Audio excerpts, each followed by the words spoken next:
पुरी जिला निमापड़ा ऐतिहासिक बारबाटी पड़िया परिसर में आज उत्साह श्रृंखला और देशप्रेम माहौल मध्य 77तम ब्लॉक स्तरीय साधारणतंत्र दिवस पालित हो जाए। परिप्रेक्षी में मुख्य अतिथि भाव जगतसिंहपुर सांसद डॉ विभू प्रसाद तराई जोगदी जातीय पताका उत्तोलन करने सह मिलित प्यारेड रे जोगदी अभिवादन ग्रहण करते। आज कार्यक्रम में निमापड़ा अंचल में समस्त सरकारी और बेसरकारी शिक्षानुष्ठान शताधिक छात्र छात्री माने जोगदी देशात्मक उपरे आधारित विभिन्न संगीत नृत्य और नाटक परिवेषण करी स्वाधीनता संग्रामी त्याग संविधान महत्व और गणतंत्र मूल्यबोध को उपस्थापन करते। पर कृति छात्र छात्री अतिथि माने पुरस्कृत करते।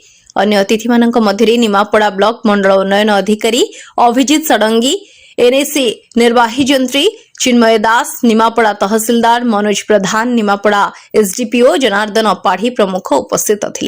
देखंतु ये मो पई सौभाग्यर कथा आज समग्र भारत वर्ष को विकसित भारत रे परिणत करिया पई आमे गोटे गोटे दिवस रे संकल्प नहीं था।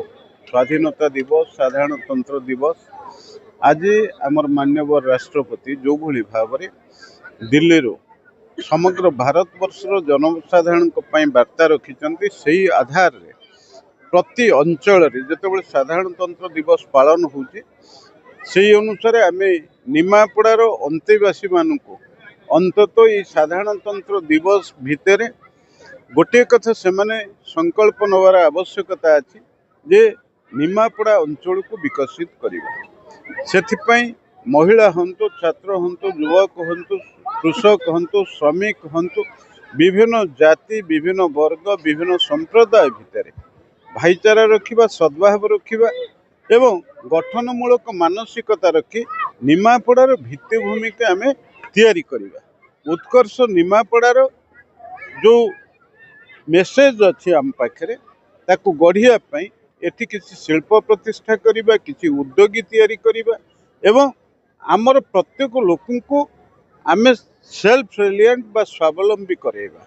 ताहले ये अंचल आर्थिक विकास रे एक माइल खुंट प्रस्तुत होब एवं अर्थनैतिक व्यवस्था रे आम अंचल को समृद्धशाली कला बेले आम अंचल रे शिक्षा एवं संस्कृति सहित आम अंचल को जोड़िबा दरकार। तेणु सेथिपाई विभिन्न कार्यक्रम जरिया ये कार्यक्रम को त्वरान्वित कला बेले अंतत आमे जेतेबेले विभिन्न छात्र छात्री मान को गोटे जगार आम एकत्रित करीचे आज ये स्टेडियम रे सेमानक भितरे गोटे मानसिकता मध्य तैयारी होची आमर किसी दायित्व अच्छी कर्तव्य अच्छी एवं से आधार से माने निजको प्रस्तुत करुचंती। तेणु गोटे कथा होची विभिन्नता भितरे एकता, विभेद भितरे आमर सौहृदयता याकू तैयारी करिवार आवश्यकता अच्छी। ताहले जाइके आम देश को आमे विकसित करिबा, आम अंचल को विकसित करिबा, आम गाँ को विकसित करिबा। प्रति गाँव रो जदि आमे उन्नति करिबा ताहले देश विकसित होबारे असुविधा हो नाही।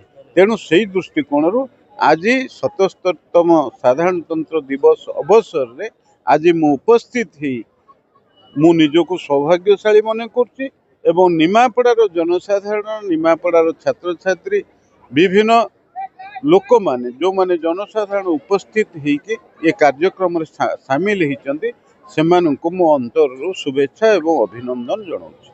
ब्यूरो रिपोर्ट खबर 24/7।